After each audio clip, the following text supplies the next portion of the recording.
Step 1. Find a suitable parking space, maintain a 2-foot parallel distance, and continue until the side mirrors are aligned with the rear line of the parking space.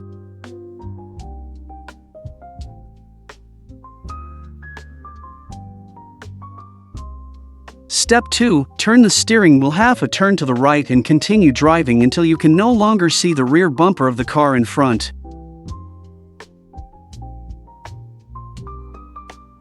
Step 3. Turn the steering wheel all the way to the left and continue driving until you can see the front bumper of the car behind you.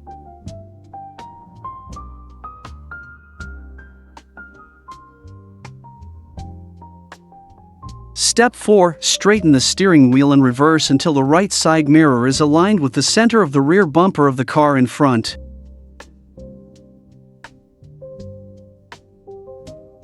Step 5. Turn the steering wheel all the way to the left until the car is fully within the parking space.